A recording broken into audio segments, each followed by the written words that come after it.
이제 37장으로 들어왔어요. 그래서 오늘부터는 요셉의 이야기 속으로 들어가 보도록 하겠습니다.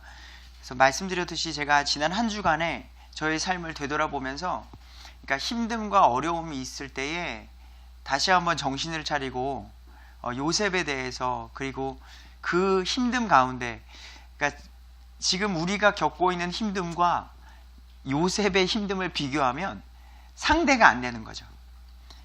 오늘 말씀 속에 들어가면서 형제에게 버림받는 그 기분, 그 버림받음이 그냥 미워가 아니라 죽일 정도로 미워하는 형제 간의 관계, 그리고 정말로 버림당하고 사랑하는 아버지, 그렇게 사랑받았던 요셉이 아버지도 보지 못하고 멀리 고생해야 했던, 그리고 죄도 없어요. 너무나도 성실하게 살았는데 누명을 받고 감옥에까지 가게 돼요. 너무나도 그런 고난 가운데에서도 하나님만을 바라봤던 그 믿음이 무언가, 그런 관점 속에서 오늘의 이야기를 한번 들어가 보셨으면 좋겠습니다. 37장입니다. 이제는 야곱이 가나안 땅, 곧 자기 아버지가 나그네로 지내던 땅에 거하였더라. 야곱의 세대들은 이러하니라. 요셉이 17살 때 이제 자기 형들과 함께 양떼를 먹이기 시작했습니다. 이 소년이 자기 아버지 아내인 비라와 실바의 아들들, 그러니까 형제들이죠. 요셉은 야곱의 11번째 아들이고요. 그 형들과 함께 있을 때 요셉의 성격이 나와요. 그들의 형들의 나쁜 행실을 자기 아버지에게 보고했던 사람이에요. 그러니까 아버지, 형들이 지금 나쁜 행동을 하고 있어요 라는 것을 아버지에게 가서 알리는 거죠. 그러니까 어떻게 보면은 이것이 고자질하고 좀 나쁘게 비칠 수가 있는데, 요셉 전체적인 삶을 보면 또 그렇게 막 나쁜 사람이 아니에요. 성실하고요, 일도 잘하고요, 용모 단정하고 또 준수하고 잘생겼대요. 그러니까 자기의 가치관 안에서 형들은 정말로 잘못된 어떤 행동을 했을 때에 아버지, 이건 잘못됐습니다 라고 말하는 거죠. 하지만 형들의 입장 속에서는 얼마나 믿겠어요. 그런 관계였다는 거죠. 게다가 요셉은 3절을 보니까 아버지의 사랑을 많이 받았었대요. 이제 이스라엘은 야곱의 이제 새로운 이름이죠. 이스라엘이 자기 모든 자식들보다 요셉을 더 사랑하였으니. 왜냐, 여기 보면은 이제 노년에 얻은 아들이에요. 막둥이니까 얼마나 귀여워요. 게다가 똘똘하게 생기고 준수하고 막 이렇게 어렸을 때부터 그랬으니, 게다가 자기가 사랑하는 여자 라헬과 낳은 아들이거든요. 그러니까 너무나도 그발을 사랑하다 보니까 자식이 많으면 어쩔 수 없을 거예요. 부모님들도 마음 가는 자식이 아마 있을 겁니다. 뭐 둘 되고 셋 되도요. 제가 형제들에게 이제 삼형제가 있어요. 그럼 제가 이게 물어봐요. 이제 삼형제 가운데 솔직히 저희 이제 제 아내도 장녀, 그리고 제 아내가 이제 둘째, 그리고 처남이 있어요. 그러면 이게 누가 더 사랑을 많이 받는 것 같아요? 물어보면 다 자기는 아니래. 자기 입장에서는요, 동생을 더 사랑한 것 같아. 자기 입장에서는 나는 그래도 엄마가 아빠가 나를 더 사랑하지 않고, 뭐 첫째니까 양보해라 그러고, 둘째는 사이에 껴서 또 아니라 그러고, 막내는 또 자기는 첫째, 둘째가 사랑받은 걸 모르니까 또, 그러니까 사랑에는 좀 만족이 없는 것 같아요. 근데 여기서는 더군다나 더욱더 티나게 사랑하는 아들 요셉에게 채색 옷까지 줬대요. 채색 옷은 왕의 아들이 입는 옷이에요. 그러니까 고위 관리자 있죠. 나라에서 지위가 높은 자들이 입는 옷을 요셉 이리 와, 너 이거 입어. 그러니 그 채색 옷을 입고서 다니는 요셉이 형들은 얼마나 미웠겠냐는 말이에요. 야, 저 같은 아버지 배에서 나왔는데 쟤는 왜 이렇게 사랑을 많이 받냐, 정말 밉다 라는 마음이 너무나도 들었던 거죠. 그 형제들의 관계를 나타내는 게 4절이에요. 그의 형제들은 자기들의 아버지가 그의 모든 형제들보다 그를 더 사랑하는 것을 보고 요셉을 미워해요. 그에게 평안하게 말도 할 수 없었더라. 얼마나 미운지 이제 생활을 하다 보면은, 자, 누구 밥 먹어? 시므온 밥 먹어? 레위 유다 밥 먹어? 단 납달리 다 밥 먹어? 요셉 먹든지 말든지. 이제 말하는 것조차도 너무 밉다 보니까, 그러니까 말조차도 할 수 없었더라는 관계가 나오게 되네요. 네. 그런 가운데 이제 꿈 이야기가 나오네요. 요셉이 꿈을 꾸게 됩니다. 두 가지의 꿈을 꾸게 되는데요. 첫 번째 꿈이요, 4절에서 8절에 있는데요, 곡식단의 꿈이에요. 요셉이 꿈을 꾸고 자기 형들에게 고합니다. 5절, 형님들, 내가 꾼 꿈을 좀 들어주세요. 자, 우리가 들에서 곡식단을 묶고 있는데 보세요. 내 단은요, 번쩍 똑바로 서고요, 형님들의 단은요, 나를 둘러싸서요, 내 단에 경의를 표했습니다. 아니, 막내 동생이 미움받는 형들에게 꿈 얘기를 하는 거예요. 그러니까 얼마나 밉겠어요. 그 얘기를 듣고서 형들이 이제 화가 난, 그의 형들이 요셉에게 이르되, 야, 네가 참으로 우리를 통치하겠느냐? 우리가 경의를 표했다는 건 네가 우리보다 지위나 권세가 높게 된다는 건데 네가 우리의 통치자가 되겠느냐? 참으로 네가 우리를 지배하겠느냐? 그 말로, 그 꿈으로 인하여서 더욱더 요셉을 미워하게 됐다고 8절에 나오는 거죠. 참, 그런 가운데 또 꿈을 꿨습니다, 형님들. 아버지에게까지도. 자, 그가 꾼 꿈은, 자, 아버지와 형들에게까지 고했대요. 그게 보소서, 해와 달과 11별이 내게 경의를 표하더이다 라고서 말하는 거예요. 그가 10절에 그 꿈을 아버지와 형들에게 고하고요, 그의 아버지가 요셉을 꾸짖습니다. 야, 요셉 이거 너무한 거 아니냐? 그에게 이르되, 요셉에게 이르되, 네가 꾼 이 꿈이 도대체 뭐냐? 나와 너의 어머니와 너의 형제들이 참으로 너에게 엎드려 절하겠느냐라고 말했던 거죠. 근데 재미난 일이, 야곱, 요셉의 아버지의 마음에 그의 아버지는 그 말을 간직했더라 라고 나옵니다. 왜 간직했냐면요, 야곱은요, 자녀들이 나오기 전에 하나님에게 들었던 말이 있어요. 그게 뭐냐면, 하나님께서 야곱에게 35장 11절에요 야곱에게 이르는 거예요. 네 이름을 야곱이지만 다시는 너의 이름을 야곱이라 하지 말 것이요 이스라엘이라 하라 라고 말씀해 주시고, 그 다음에 하나님께서 이르시되, 야곱, 나는 하나님 곧 전능자라. 다산하고 번성하라. 민족과 민족의 무리가 너에게서 나고 왕들이 네 허리에서 나오리라. 왕들이. 그러니까 요셉이 이상한 말 할 애는 아니거든요. 준수하고 애가 생활이 바른 친구예요. 말이 직설적인 건 있더라도. 근데 그 꿈을 꾸고서 아버지에게 말했는데, 하나님이 예전에 왕들이 나의 허리에서 나온다 그랬는데, 근데 요셉이 어떻게 이런 말을 할까? 그러니까 그 하나님의 말씀을 기억된 사람은 이것을 소홀히 듣지 않는 거예요. 요셉, 그래. 그 말을 간직하게 됐다는 거죠. 그러던 어느 날 이제 요셉의 형들이 세겜이라는 땅에서 양떼를 풀을 먹일 때였어요. 야곱, 이스라엘이 요셉 일로 와봐라. 저기 형들이 잘 있는지 가서 보고 와라 라고 14절에 네 형들과 양떼가 잘 있는지 보고 내게 말을 다시 전해라 라는 아버지의 심부름을 받습니다.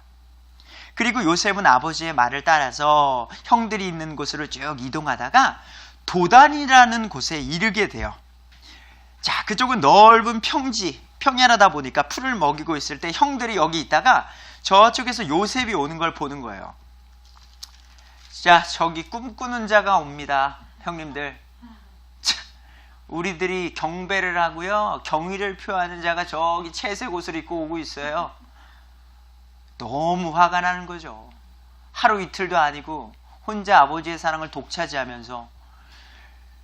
그러니까 이러한 상황 속에 너무나도 화가 난 가운데 형들이 이제는 음모를 꾸밉니다. 자, 18절에 그들에게 요셉이 형들에게 가까이 가기도 전에 그들이 멀리서 요셉을 보고 그를 죽이려고 그를 대적하여 음모를 꾸미는 거예요. 꿈꾸는 자가 온다. 그런즉 우리가 이제 그를 죽여 어떤 구더기에 던지고 말하기를 어떤 악한 짐승이 그를 잡아먹었다고 아버지한테 말하자. 그리고 그의 꿈들이 어떻게 되는지 우리가 보자. 그 꿈이 사실인지 아닌지 우리가 그러니까 동생을 정말 죽이려는 거예요. 그때 21절에 루벤은 야, 우리가 죽이지는 말자라고 해서 요셉이 요셉의 옷을, 채색 옷을 벗기고요, 그를 잡아다가 구덩이에 던져 넣었습니다. 24절에 거기는 물이 없는 구덩이라고 나와 있습니다. 그리고서는 고통 가운데 형님들 왜 나한테 그러세요? 나를 왜 미워하시고 살려주세요, 형님들. 하지만 형들은 이제 너무 미운 거죠. 그런 가운데 유다가 어떤 한 가지 방법을 제안합니다. 26절이에요. 유다가 자기 형제들에게 이르되 우리가 우리 동생을 죽이고 그의 피를 숨긴들 무슨 유익이 있으리요? 아주 계산적인 친구거든요. 오라, 우리가 그를 저기 이스마엘 족속에게 노예로 팔고 우리 손을 그에게 대지 말자. 그는 우리의 동생이요 우리의 살부친이라. 뭐 생각하는 척하면서 참 그의 형제들이 만족해 하더라. 그래, 그래도 형제니까 죽이지 말고 우리 팔자. 그래서 결국에는요, 은 20개의 동생을 팔아버리게 되는 이야기가 들어가게 되는 거예요. 결국 요셉은요, 이스마엘 상인들에게 팔려서요, 결국 이집트 호위대장 보디발의 집에 팔리게 되는 이야기가 있게 되는 겁니다. 36절에 미디안 족속 상인들이 이집트에서 요셉을 파라오의 소유물을 맡은 직무 수행자요 호위대장인 보디발에게 팔았더라 라고 이야기가 나오는 거예요. 그래서 요셉의 이야기를 보면서 형들에게 지금 버림받는 그 고난, 그 아픔이 지금 37장에 기록되어져 있어요. 그리고 38장, 갑자기 이제 요셉의 이야기에 포커스가 집중되고 있습니다. 어떻게 요셉이 이제 보디발의 집에 팔려가서 어떤 삶을 살까 궁금해하는 찰나에 요셉의 이야기가 38장에서는 없습니다. 유다 이야기가 여기서 등장합니다. 야곱의 네 번째 아들인 유다. 자, 그때의 유다가 1절 자기 형제들로부터 떠나 내려간 뒤 돌이켜 히라라는 이름의 어떤 아둘람 사람에게로 가니라. 거기서 수아라는 여자를 만나게 돼서 부부가 되는 거죠. 그래서 유다가 수아라는 사람과 아이를 낳게 되는데요. 그녀가 수태하여 아들을 낳음에 첫 번째가 엘이라는 친구예요. 그리고 또 그녀가 다시 수태하여 오난이라는 친구를 낳았고요. 5절 또 그녀가 여전히 다시 수태하여 셀라라는 3형제를 낳게 되는 거예요. 그런 가운데 6절 유다가 자기 맏아들 엘을 위하여 아내를 취하였는데 그녀의 이름은 다말이더라. 그래서 엘이라는 아들과 다말이라는 며느리를 이렇게 만나게 해주는 거죠. 근데 안타깝게도 엘이 하나님 앞에 온전치 못한 삶을 살아요. 그래서 우리 신약시대도 마찬가지지만요, 예수님을 믿으면은요, 한 번 구원은 영원한 구원이죠. 하지만 한 번 구원 받은 그가 하나님께 바른 행실로 살지 않으면 그 생명을 취하여 가세요. 이 땅에서 더욱더 죄가 왕성해지지 않도록. 여기서 엘도 하나님께서 온전히 삶을 행하지 않음으로 인해서 그의 생명을 취하십니다. 그래서 결국에는 다말에게 있어서는 자녀가 없이 혼자 외톨이 혼자 살게 되죠. 그때 이 당시에 문화적으로는요, 형사 취수제라는 게 있어요. 장자라는 것, 하나님께서 첫 번째 난 것, 첫 것, 처음 난 것은 거룩히 구별된다는 그 가문의 대를 잇는 하나님의 말씀이 있었죠. 그래서 첫 번째 가정이 너무나도 소중해요. 근데 엘이 그 가계를 잇지 못하니까 문제가 생긴 거죠.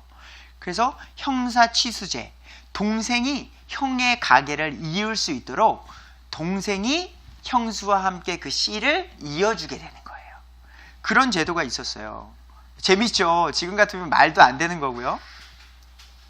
근데 여기서 그래서 두 번째 오난을 이제 다말에게 주게 되는 거예요. 근데 재미난 건 오난이 아니 내가 지금 형님의 씨를 주면은 그 아이가 이제 이 대를 잇게 되는 거고, 그러면은 첫째 재산도 2배를 받게 되고요. 그 가문의 축복권과 모든 것들을 이어갈 수 있단 말이죠. 근데 내가 씨를 안 주면 그 다음은 오난 다 내 건데. 그러니까 그런 욕심이 있는 거예요. 그래서 9절에요. 오난이 그 씨가 자기 것이 되지 아니하는 줄 알았으므로, 이게 자기 게 안 되는 걸 아는 거니까 자기 형수에게로 들어갈 때에 자기 형에게 씨를 주지 아니하려고 그 씨를 땅에 흘리니라. 아이를 못 갖게 하는 거예요.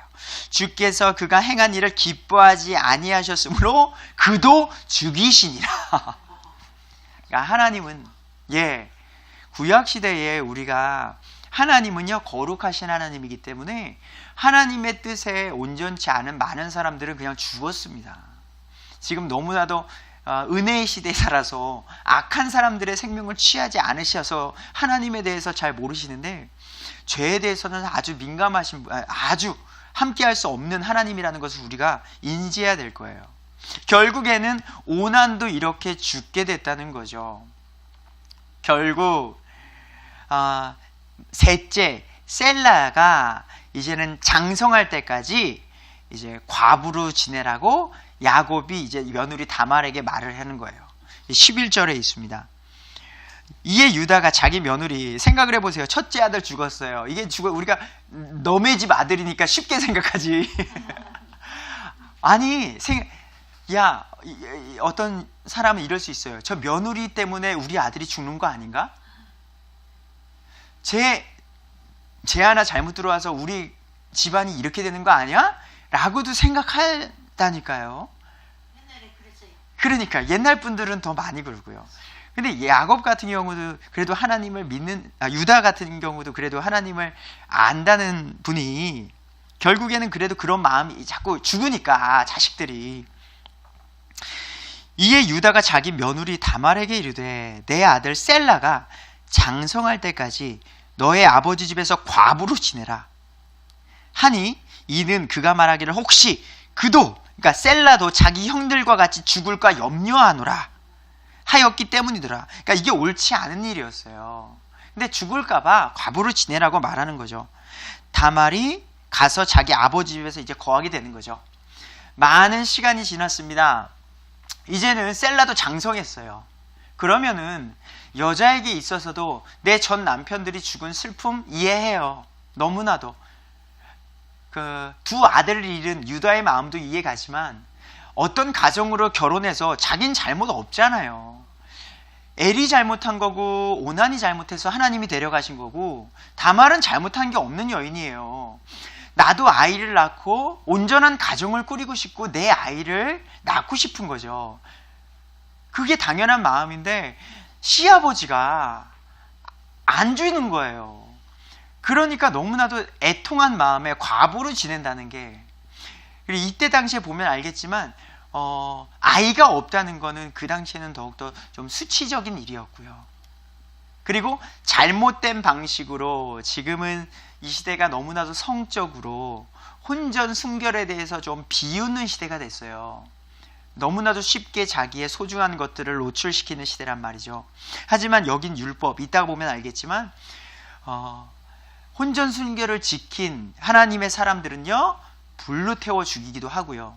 왜? 정말로 그 거룩에 대해서 죽음으로써 대가를 치르는 상황이었기 때문에 어떻게 다른 방법으로 아이를 갖는 건 불가능했어요. 그래서 결국에는 다말이 참다 못해 한 소식을 듣습니다. 13절에요. 어떤 이가요 다말에게 유다 너희 시아버지가 딥낫으로 지금 일하러 올라간다라는 소식을 전해줍니다. 자, 이 이야기를 듣고 다말이 옷을 갈아입어요. 그 당시에는 자기가 이제 과부입니다라는 것을 알릴 수 있는 옷이 있었나 봐요. 그래서 그 옷을 갈아입고서 이제 몸을 파는 창녀로서 싹 가리고서 그 딥낫이라는 곳에 가서 그 시아버지와 함께 자기가 창저인 것처럼 해서 함께 잠자리를 갖게 되는 거예요. 그러니까 유다도 이제 여행 중에서 이제 어떤 그 욕정을 하는 그런 관계 속에서 며느리인 줄 모르고 그렇게 되는 거죠. 그런 가운데 그 다말이 자기에게 나에게 그럼 이제 대가로 무엇을 주시겠습니까? 라고 말하자 양과 염소 떼에서 염소 새끼를 너에게 주겠다. 내가 근데 이제 이를 보고 다음에 줄 테니까 나와 함께 잠을 함께 청하자.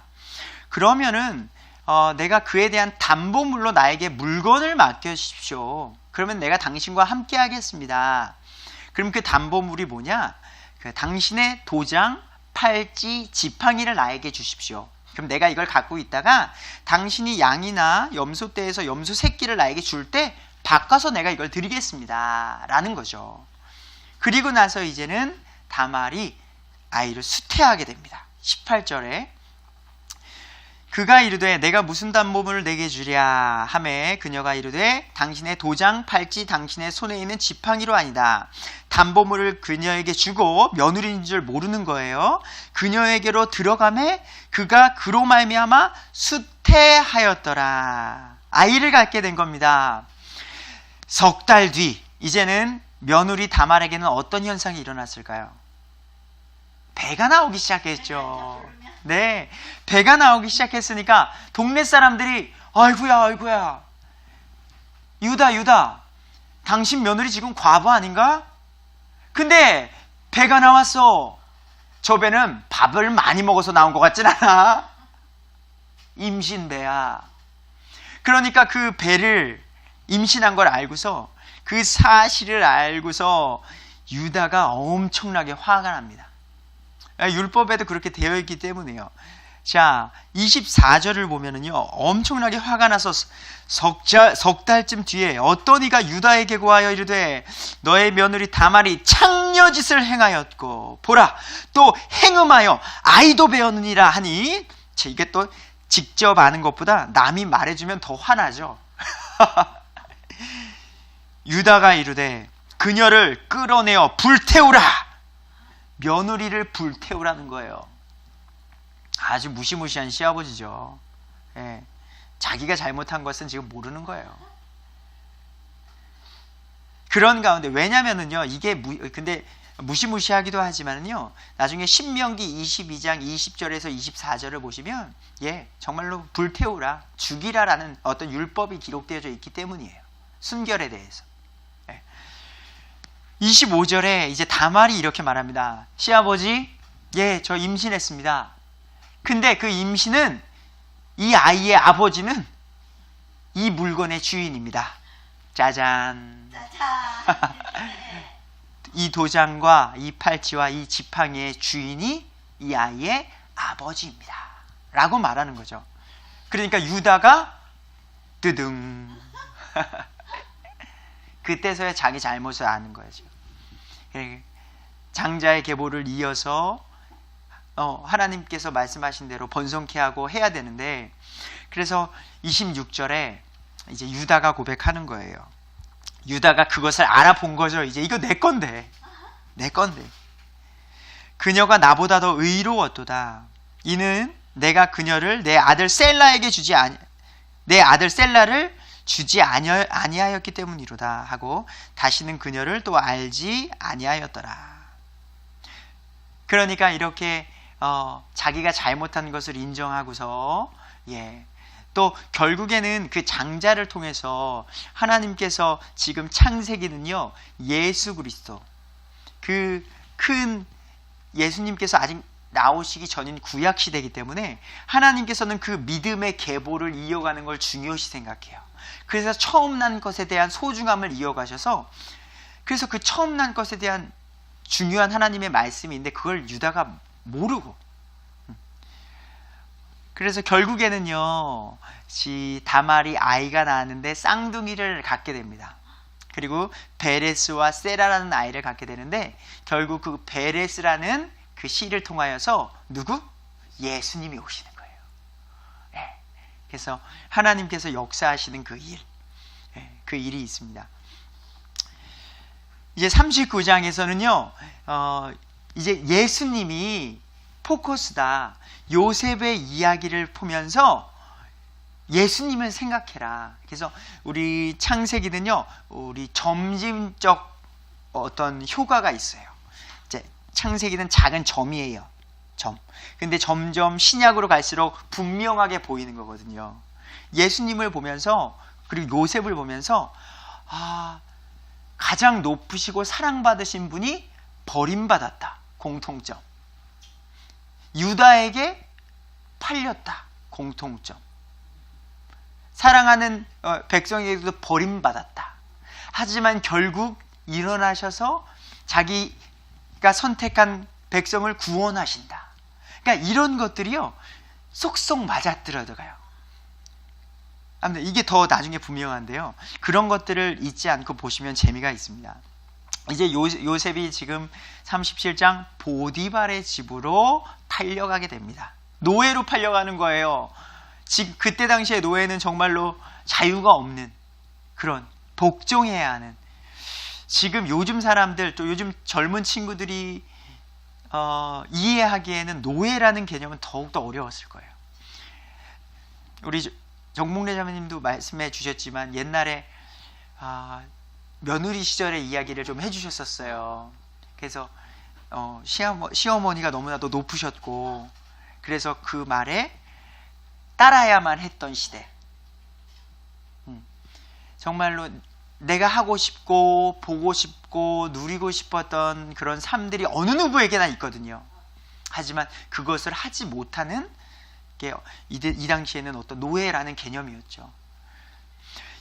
1절에 보니까 요셉이 이집트로 끌려 내려가매 파라오의 직무 수행자로 호위대장인 이집트 사람 보디발이 그를 거리로 끌고 내려간 이스마엘 족속의 손에서 요셉을 사게 된 거예요. 그럼 요셉은 이제 그곳에 가서 열심히 일을 하게 되는데, 재미난 것은요, 2절, 주께서 요셉과 함께 계심으로 그가 형통한 자가 되어 그의 주인인 이집트 사람의 집에 있었더라. 그의 주인이 보디발이 주께서 그와 함께 계심을 보고, 또 주께서 그가 행한 모든 일을 그의 손에서 형통하게 하심을 보았더라. 요셉이 노예로 와서 어찌나 일을 잘했던지요, 주인이 보고서도 놀란 거예요.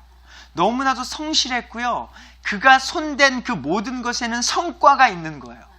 그러니 그 보디발에게 있어서 요셉은 너무나도 특출난 친구고 그 가치를 알아보는 거죠. 결국에는요, 그의 능력, 주와 함께 하심, 그것을 인정하고서 그 사람을요, 그 집, 보디발의 집을 감독하는 자로 삼습니다. 거의 주인급인 거예요. 나중에 보면 보디발 빼고는요, 자기가 마음대로 할 수 있는 거예요. 뭐 허락받는 게 아니라 모든 권한을 줬기 때문에요. 그러니까 우리 그리스도인들은 중요한 것 같아요. 교회 안에서만 인정받는 것이 아니라 세상 밖에서도 인정받는 그리스도인.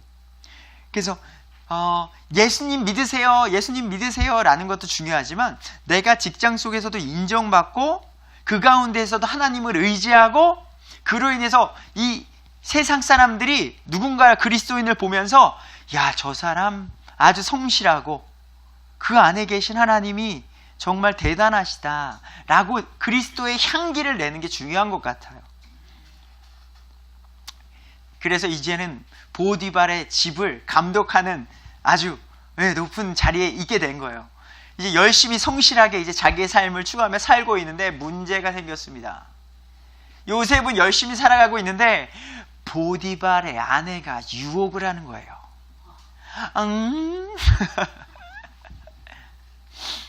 남자가 돈, 명예, 여자 이거에 참 약하다고 해요. 그래서 그런 책들이 있어요. 맞는 것 같아요. 저도 남자이기 때문에 느끼는 겁니다. 근데 이런 것들을 통해서 7절 읽어드릴게요. 자, 이 일들 뒤에 6절에 보니까요. 또 자, 모든 용무를 이제 요셉의 손에 맡기고요.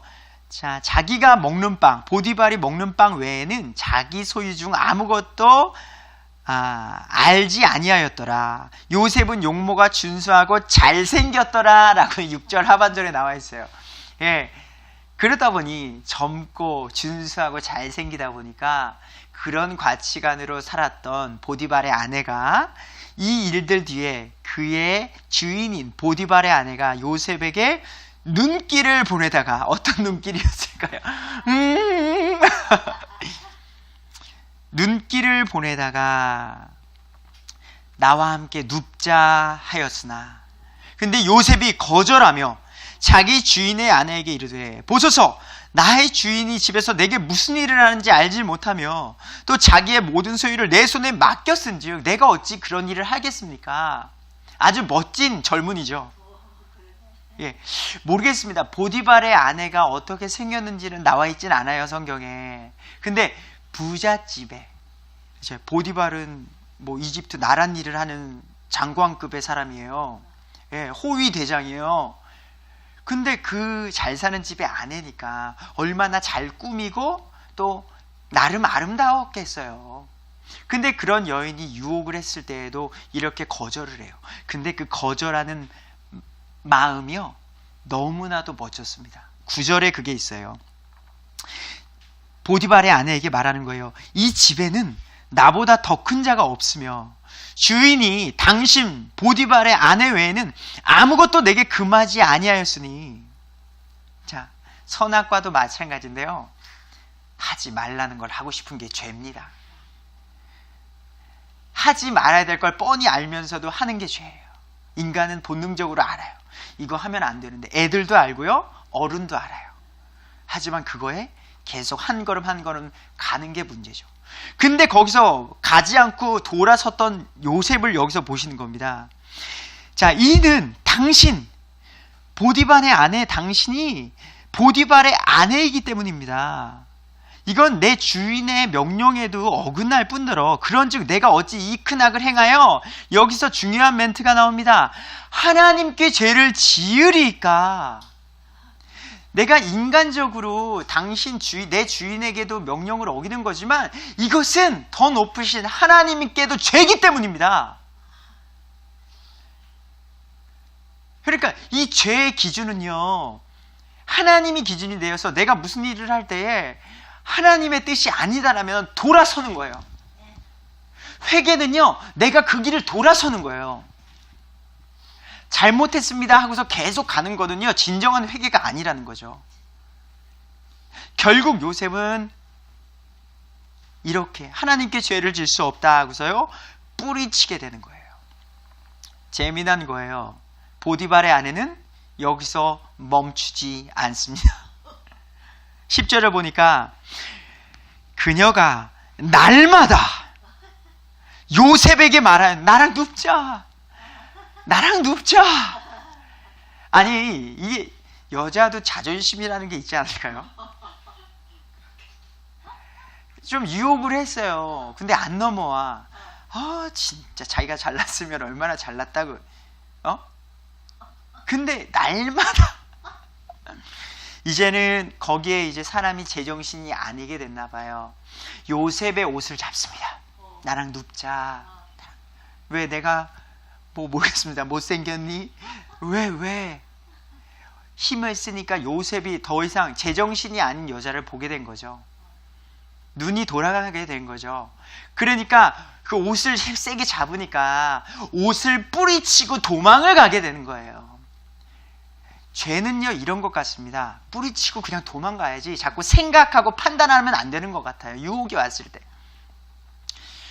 도망가게 됐는데, 그때 이제 보디발의 아내는 엄청나게 화가 났겠죠. 정말 화가 났겠죠. 결국에는 이제 자기의 남편에게 이렇게 말합니다. 당신이 데려온 저 사람이 나를 들어와서 희롱했다.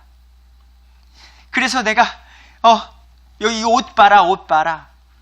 그가 나를 이렇게 희롱해서 이 옷을 샀다라는 거죠. 그게 17절의 이야기고, 결국 이 이야기를 듣고 내가 소리 지르니까 요셉이 도망갔다라는 말 속에서 보디발이 이야기를 들었으니까 얼마나 화가 났겠어요. 이 자식 내가 이렇게까지 키워줬는데 내가 너를 믿고서 역시 나쁜 놈이었구나 라고 아내 말을 믿어서 19절에 보니까 그 말을 보디발이 들을 때에 진노하니라. 이제는 믿었던 사람에게 배신을 당한 기분이었죠. 근데 진위 여부를 가리지 않고서 너 정말 그랬니? 어떻게? 이것도 아니고 그냥 아내 말을 믿고서 결국에는 그 가운데 요셉은 감옥에 가게 되는 거예요. 지금까지만 봐도 요셉의 삶에 잘못한 게 있습니까? 없어요. 그냥 열심히 하나님 뜻 가운데 믿는 가운데 형제에게 버림받았고요. 열심히 보디발의 집에서 살았는데 지금 또 이제 감옥에까지 가게 되는 거예요. 지금처럼 좋은 감옥, 따뜻한 난방에 어떤 이런 걸까요? 아닐 거예요. 이 당시에는. 근데 그 감옥은 조금 특별한 감옥이었습니다. 20절에 보니까요, 요셉의 주인이 그를 잡아 감옥에 넣었는데 이곳은 왕의 죄수들이 뭉인 곳이더라. 그러니까 그냥 감옥이 있고요, 여기는 왕의 죄수들, 그러니까 좀 장관급의 사람들이 잘못을 했을 때, 고위 관리들이 잘못을 했을 때 가두는 그런 감옥이 있었던 거죠. 그러니까 보디발은 높은 지위에 있었기 때문에 그곳에 요셉을 가두게 했던 겁니다. 나중에 보시면 알겠지만 이 모든 섭리가 하나님의 계획하심 속에 있다는 것을 우리는 알게 될 것입니다. 재밌습니다. 이때쯤이면은 한번 하나님을 원망할 수 있지 않을까요? 하나님, 내가 뭘 그리 잘못했습니까? 예? 난 하나님만을 온전히 믿고 성실하게 살아가려고 하는데 왜 그러십니까? 그런데 그런 모습은 없고요, 감옥에서도요 하나님을 의지하면서 성실하게 살았나 봐요. 21절, 그러나 주께서 요셉과 함께 계시고 그에게 긍휼을 보이사 감옥의 간수의 눈앞에서 그에게 호의를 베푸시니. 아니, 여기서도 너무나도 성실하게 잘하는 거예요. 그러니까 그곳에 가서도 낙심하지 않고요, 주어진 일을 충실히 수행했던 거죠. 감옥의 간수가 감옥에 있는 모든 죄수들을 요셉의 손에 맡긴 거예요. 요셉, 너 너무나도 똘똘해, 너무나도 성실해, 여기 있는 죄수들을 네가 좀 관리해주라, 너무 잘한다. 그들이 거기서 무슨 일을 하든지 그가 다 그 일을 행하였더라. 거기서도 이제는 감옥을 관리하는 요셉이 된 겁니다. 정말 대단한 요셉 같아요. 능력도 정말 뛰어났던 요셉 같고요. 23절, 감옥의 간수는 그의 손 밑에 둔 것은 무엇이든 돌아보지 아니하였대요. 야, 요셉이 한 건 확실해. 확인하지 않아도 돼. 이는 주께서 그와 함께 계셨기 때문이라. 주께서 그가 행한 일을 형통하게 하게 하셨느니라. 아멘, 아멘. 그러니까 우리가 요즘 기도할 때에 많은 내가 하는 모든 일들이 잘 되길만을 바라는데, 내가 지금 하는 방법이 옳고 내가 잘못된 방법이 아닌 가운데 최선을 다하고 있고 하나님을 의지한다면 이제는 결과는 하나님께 맡기는 거죠. 맡기는 거죠. 그리고 그런 가운데 40장으로 가게 되는 겁니다. 이제 그 감옥 안에 잔 맡은 자와 이집트 왕의 잔 맡은 자, 빵 굽는 자가 실수를 해서 감옥에 오게 돼요. 근데 그 감옥이 요셉이 있는 감옥으로 오게 되는 거죠. 근데 그 두 사람이요, 그러니까 이 장관급의 그 잠 맡은 자와 빵 굽는 자가 꿈을 꾸게 돼요. 동시에. 그 꿈으로 인해서 너무나도 이 꿈은 뭐지? 너무나도 뚜렷해. 우리도 그럴 때 있나요? 꿈을 자주 꾸시나요? 저는 잘 꿈을 안 꿔요. 잘 안 꿔요. 그냥 편히 자나 봐요. 근데 어떤 날은 꿈을 꾸는데 그게 너무 뚜렷해. 이게 무슨 꿈일까? 막 궁금할 때가 있어요. 이게 무슨 의미가 있는 건 아닌가? 또 괜히. 에? 근데 이게 지금 이 두 사람이 그런 거죠. 자, 5절. 감옥에 묶여있던 이집트의 왕의 잠 맡은 자와 빵 굽는 자가 둘 다 꿈을 꾸되 각 사람이 하룻밤 사이에 각각 그의 꿈 해석대로 꿈을 꾸었다. 6절. 아침에 요셉이 그들에게 들어가 그들을 보았는데 그들이 슬퍼함으로 뭔가 싱숭생숭한 거예요. 그래서 요셉이 묻는 거죠. 여러분, 당신들이 너무 슬퍼 보이는데 왜 그러세요? 라고 물어보니까 말하는 거예요. 꿈을 꾸었는데 너무나도 그 꿈이 우리에게 우리를 슬프게 한다. 그러니까 요셉이 말하는 거예요. 해석은 하나님께 속한 일이니 자, 꿈을 나에게 말해 보십시오 라고 말을 하는 겁니다. 그리고서는 잠 맡은 자가 요셉에게 그 꿈 이야기를 합니다. 그게 9절에서 11절의 이야기예요. 자, 잠 맡은 자의 우두머리가요 요셉에게 고하되, 자, 내 꿈에 포도나무가 내 앞에 있다. 그 포도나무에 가지 3개가 있는데 그것은 마치 싹이 나서 꽃이 피어 그곳에 송이들이 익은 포도를 내는 것 같이 아주 잘 익은 포도가 있더라. 근데 내 손에는 파라오의 잔이 있기에 내가 포도들을 따서 파라오의 잔에 그것을 짜서 파라오의 손에 드렸더라 라는 꿈이란 거예요. 요셉이 이제 이 꿈을 이제 해석하는 거예요. 그게 12절 13절에 그렇습니까? 꿈의 해석은요 이러합니다. 자, 3가지는요 3일을 나타내요. 3일. 그런데 3일 안에 파라오가 당신의 머리를 들어 올리고 당신을 자리를 회복시킬 겁니다. 그러니까 당신의 자리에 이제 회복될 것이니까 아주 좋은 꿈이세요. 그러니까요, 회복되면 나 요셉이란 사람이 있는데 나는 죄가 없는 사람이라는 것을 제발 왕에게 전해 주십시오. 네, 부탁드립니다. 라고 말하는 거죠. 이 이야기를 들은 빵 맡은 자가 우두머리가 그 너무 해석이 좋은 것을 보고, 요셉, 나도 꿈 꿨으니까 내 꿈 좀 해석해줘. 응? 잘 들어봐. 16절 17절에 빵 굽는 자들의 우두머리가 그 해석이 좋은 것을 보고 요셉에게 이르되, 야, 나도 꿈을 꾸었다. 보라, 흰 바구니 3개가 하나 둘 셋 내 머리 위에 있었고 맨 위에 바구니에 파라오를 위하여 만든 온갖 종류의 구운 음식이 있는데 새들이 날라와서 내 머리 바구니에 그것들을 먹었다 라는 꿈을 알려준 거예요. 어떻게 나도 회복되는 건가? 라는 기대가 있었겠죠. 근데 형들에게도 있는 그대로 말하는 요셉이 여기서도 있는 그대로 말하는 거예요. 저 같으면 망설일 것 같아요. 또는 차마 말 못할 수도 있고. 이건 잘 모르겠는데요. 왜? 죽는다는 메시지거든요. 자, 파라오의 빵 맡은 자의 해석. 사흘 안에 파라오가 당신의 머리를 들어 올려 끊고 목을 벤다는 거죠.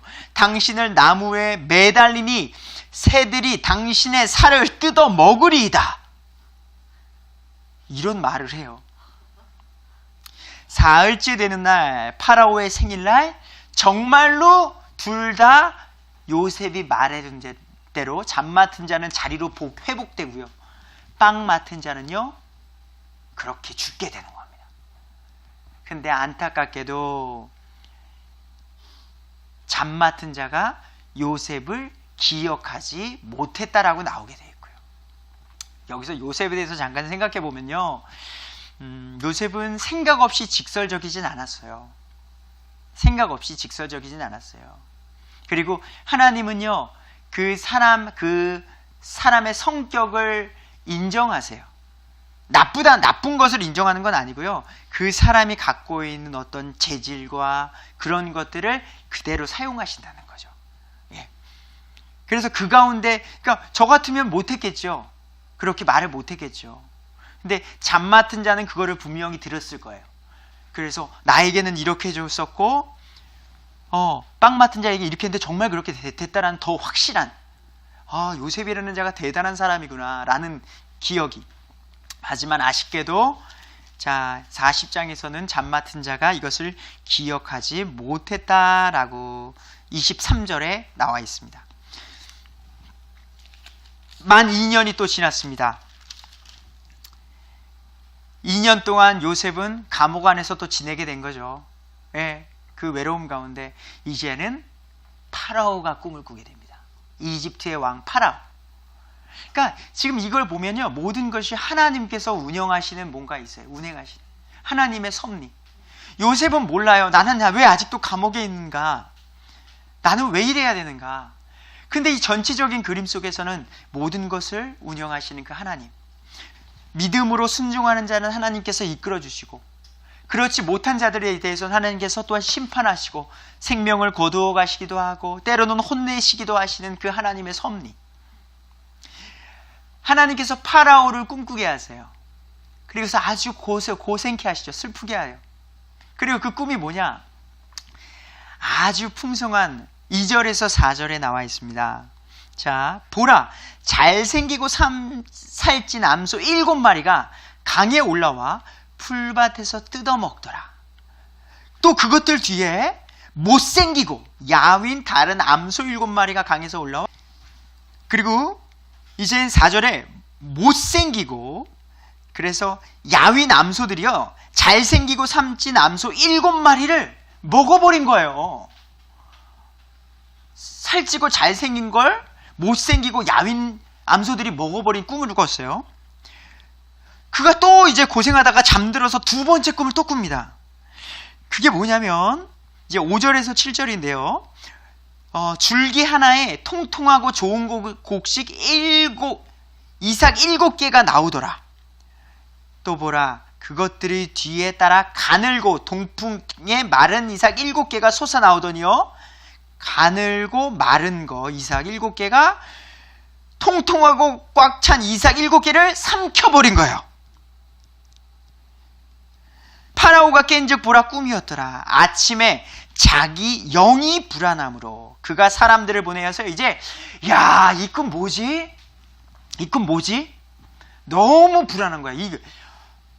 그래서 왕이니까, 이집트의 왕 파라오니까요, 여봐라, 이집트의 모든 지혜자 마술사들을 불러라.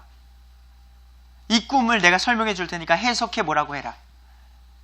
하지만 8절을 보니까 모든 지혜자가 그것들을 해석해 주는 자가 없었더라. 그러니까요, 이거는 하나님의 말씀은요, 세상 지혜자들은 이해할 수 없는 영역이에요. 자, 이 성경은 믿음으로 보는 책이에요. 하나님께서 성령을 주심으로 인해서, 믿는 자에게 영을 주심으로 인해서 깨닫게 하는 책이에요. 아, 당신 하버드 박사 출신이에요? 자, 이 성경책을 연구해 보세요. 그렇게 해서 알 수 있는 책이 아니라는 거예요. 하나님의 뜻은 이집트라는 어마어마한 큰 나라에 가장 좋은 지혜자와 마법자들이 와도 이걸 해석을 못하는 거예요. 근데 이때 성경이 말합니다. 그때 하나님께서 잠 맡은 자의 머릿속에 그때 요셉을 기억나게 하십니다. 요셉을 기억나게 하시사, 파라오 왕이시여, 나의 잘못을 용서해 주십시오. 제가 2년 전에 이러한 일이 있어서 감옥에 있었는데 요셉이라는 청년이 있었습니다.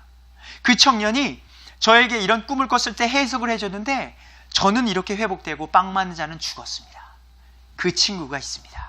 라고서 말을 파라오에게 하는 거죠. 그로 인해서 이제는 요셉과 파라오가 만나게 되는 일이 여기에 있게 되는 거죠. 이게 아주 극적이에요. 예.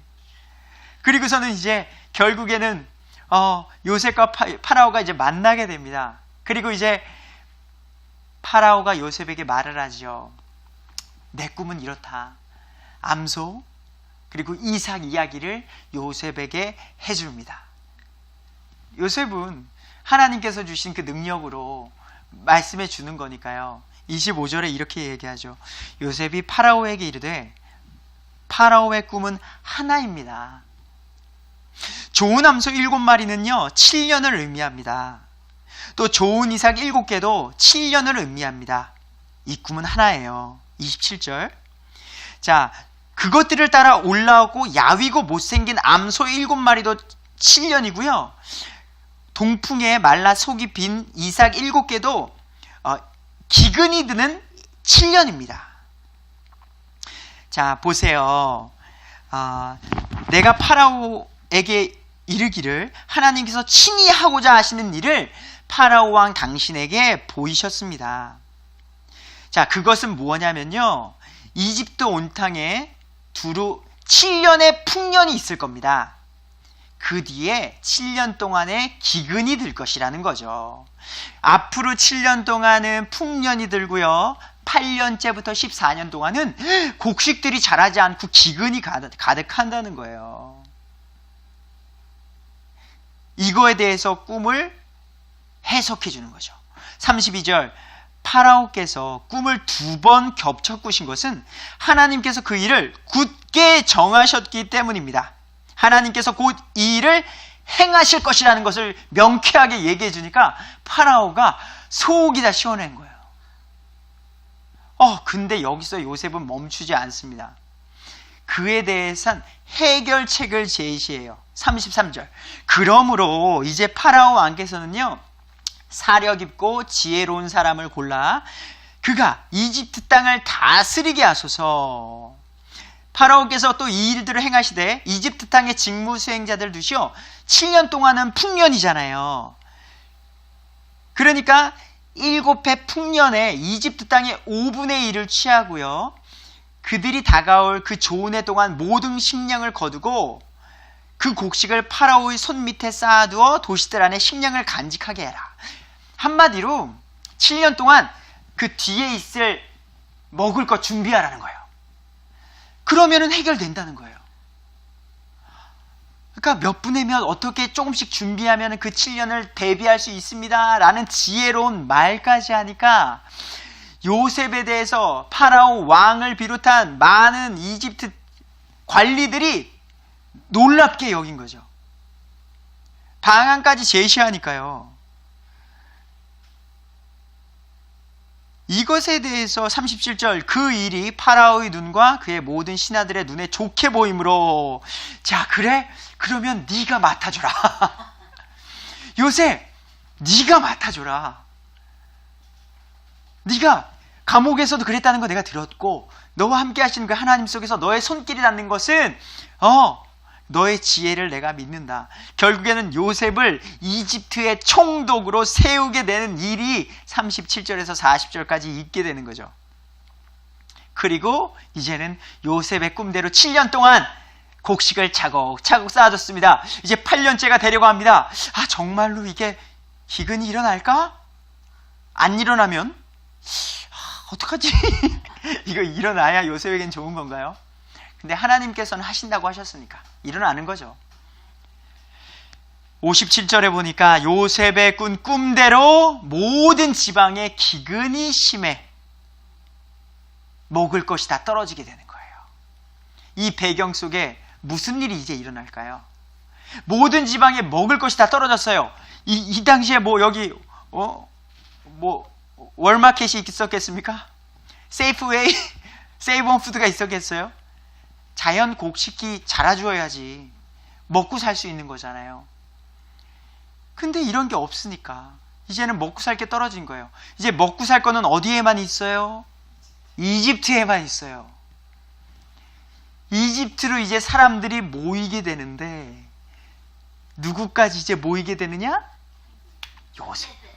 요셉의 형제들까지 모이게 되는 배경이 이렇게 하나님께서 만드시는 거예요. 오늘은 43장까지의 이야기를 진행할 건데요. 이제 42장. 자, 1절입니다. 이제 야곱이 이집트에 곡식이 있음을 보고 자기 아들들에게 이르되 너희는 어찌하여 서로 쳐다만 보느냐? 보라, 내가 들으니 이집트에 곡식이 있다 하는도다. 너희는 거기 녹아서 우리를 위해 곡식을 사라. 이게 야곱이 이제는 먹을 것이 없는데 가만히 있는 자녀들을 보고 호통을 치는 거죠. 야, 저기 먹을 게 있으니까 그쪽으로 가서 먹을 걸 사오라는 거죠. 그래서 돈을 가지고 이제는 어디요? 이집트로 가는 거예요. 누가 있는 곳? 요셉이 있는 곳. 요셉의 형들이 죽이려고 했고 이집트 이스마엘 상인들에게 팔았던 그 동생이 있는 줄은 꿈에도 모르고 가게 되는 거죠. 자, 이 3절 요셉의 형 10사람이 이집트에서 곡식을 사려고 내려갔으나 4절 야곱이 요셉의 동생 베냐민을 그의 형들과 함께 보내지 아니하였으니 베냐민은 가지 않았다네요. 왜 안 갔을까요?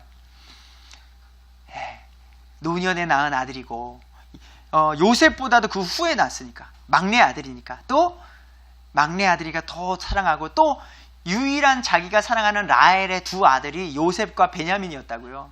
근데 요셉 죽었으니까 얘마저 죽으면 난 무슨 낙으로 살아. 내가 유일하게 사랑하는. 응? 그러니까 베냐민은 남기고 너 10명끼리 가서 위험한 거 좀 좀 이런 거죠. 결국에는요 이제 곡식을 사러 이집트로 갔습니다. 6절을 보니까요 요셉은 그 땅 이집트의 총독이 되어 그 땅의 온 백성에게 파는 일을 하였는데 이제 물건 파는 일을 해주는 거예요. 곡식 없죠? 예, 얼마 주시고 이거 가져가십시오. 요셉의 형들이 와서 그 앞에 얼굴을 땅에 대고 엎드려 절하니 이게 뭐예요? 아까 형들의 곡식단이 나에게 절을 했다. 야, 근데 아직 완전한 성취는 아닙니다. 예, 우리 이따 보시면 압니다. 이제 동생 베냐민까지도 와서 만나는 이야기가 뒤에 있거든요. 근데 이제 요셉이 형들을 시험하게 되는 겁니다. 아직까지도 나를 미워하고 형제들 간에 미움이 있는 것인가? 라는 마음속에서 작전을 세웁니다.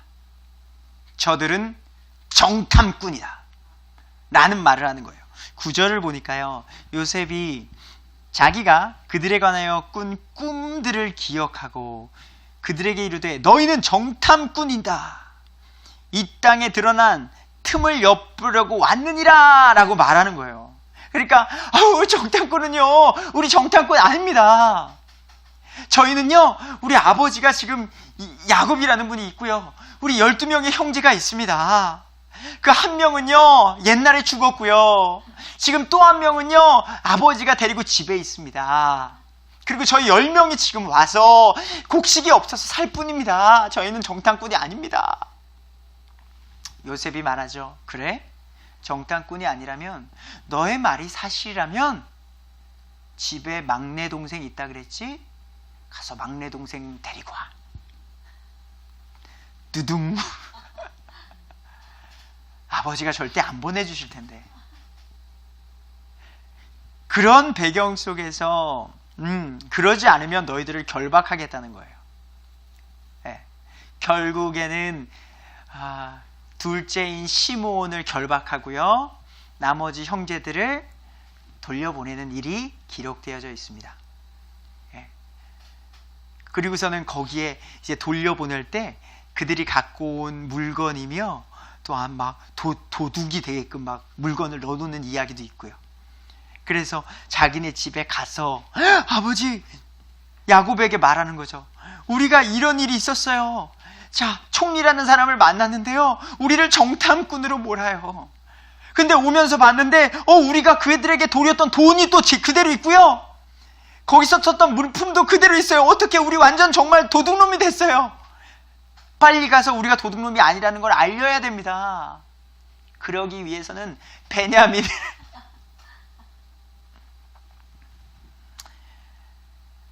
야곱이 보내줬겠습니까? 안 보내줬어요. 내가 베냐민까지는 죽일 수 없다는 거예요. 그게 38절에 야곱이 이릅니다. 내 아들은 너희와 함께 내려가지 아니하리니. 베냐민 얘기하는 거예요. 그의 형 요셉이 죽고 그만 홀로 남았도다. 만일 너희가 가는 길에서 재난이 그에게 닥치면, 베냐민에게 닥치면, 그때에는 너희가 나의 흰머리를 슬픔과 함께 무덤으로 떨어뜨리리로라 하니라 하고서 허락하지 않게 되는 거예요. 유일한 삶의 낙이었기 때문에. 하지만 사람이 그래도 믿음도 중요하지만, 사랑하는 자식도 중요하지만, 또 뭐가 중요해요? 먹고 사는 게 중요해요. 가지고 온 곡식이 다 떨어졌어요. 그런 가운데 43장, 그 땅에 기근이 심하더라. 먹을 게 없게 되니까 야곱도 이제 별 수 없는 거예요. 굶어서 죽으니, 이집트에 가서 죽으니, 이제는 똑같은 상황이 되는 거니까 어쩔 수 없게 되는 거죠. 보낼 수밖에 없는 상황을 지금 근데 누가 만드시는 거예요? 하나님이 만들고 계시는 거예요. 우리는 모르죠. 야곱도 모를 거예요. 그 뒤에 무슨 일이 있는지는. 그 땅에 기근이 심하더라. 그들이 이집트에서 가져온 곡식을 다 먹음에 그들의 아버지가 그들에게 이르되 다시 가서 우리를 위해 양식을 조금 사라 하거늘. 근데 이제 유다가 말하는 거죠. 아버지, 베냐민 없이 못 갑니다. 저희 베냐민 없이 가면 거기서 죽을 수도 있습니다. 3절에서 5절, 유다가 그에게 말하여, 아버지에게 말하여, 그 사람이 엄히 우리에게 단언하며 이르기를 너희 동생이 너희와 함께하지 아니하면 너희가 내 얼굴을 보지 못하리라 하였은즉. 결국 베냐민 동생과 함께하지 아니하면 내 얼굴을 보지 못한다, 요셉이 말했다는 거죠. 이스라엘이 이르되 6절, 너희가 어찌하여 너희에게 또 동생이 있다고 그 사람에게 말했냐? 동생은 왜 얘기했어? 그죠? 아직까지는 그 요셉이 동생인지도 모르고. 그죠? 오히려 거짓말을 했다면 더 나빠질 수도 있었겠죠. 예. 근데 아무튼 야곱의 입장에서는 왜 동생이 있다고 말해가지고 이렇게 나를 힘들게 하느냐라는 거죠. 9절에 유다가 이렇게 말을 합니다. 8절부터 읽어드릴게요. 유다가 자기 아버지 이스라엘에게 이르되 그 아이를 나와 함께 보내시면, 베냐민을 나와 함께 보내시면 우리가 일어나 가려니와 그러면 우리와 우리 아버지와 또 우리의 어린 것들도 살고 죽지 아니하리라. 내가 그를 위해 보증인이 되리니 아버지께서 내 손에서 그를 요구하소서. 내가 만일 그를, 베냐민 얘기하는 거죠, 아버지께 데려와 아버지 앞에 두지 아니하면 내가 영원토록 비난받으리라. 자, 유다는 원래 어떤 사람이었어요? 요셉 팔았던 애가 유다였잖아요. 가장 먼저 형님 요셉 팔죠? 라고 말한 사람이에요. 근데 지금은 이제는 내가 베냐민을 위해서 아버지께로 데려오지 않으면 내가 평생토록 비난받겠다 라고 말하는, 이제 달라진 모습의 유다의 모습이 된 거죠. 14절 보니까 하나님 곧 전능자께서 그 사람 앞에서 너희에게 긍휼을 베푸사 그가 너희의 다른 형제와 베냐민을 돌려보내게 하시기를 원하노라. 내가 내 지식을 잃게 되면 이르리로다 하면서 하나님께 맡기는 일이 여기 유다의 고백이 있는 거예요. 이제 하나님께 정말 맡기고, 그러니까 사람이 힘들고 어렵고 지칠 때 정말 하나님을 의지하는 것 같아요. 네. 결국 16절에 이집트에서 요셉이요 베냐민, 그토록 같은 핏줄, 같은 엄마, 같은 아빠, 동생 베냐민을 만나게 되는 거죠. 그리고 이제는 형제들과 같이 자기 집에서 식사를 하게 되는 모습이 이곳에 담기게 됩니다.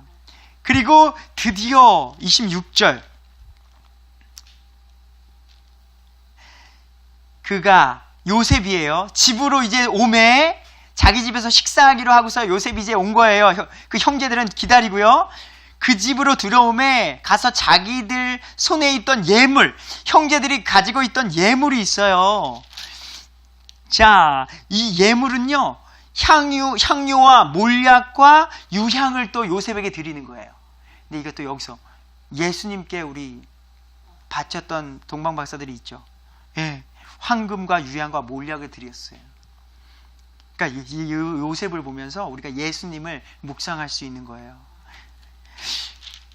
그런 것들을 이제 요셉에게 드리는 거예요.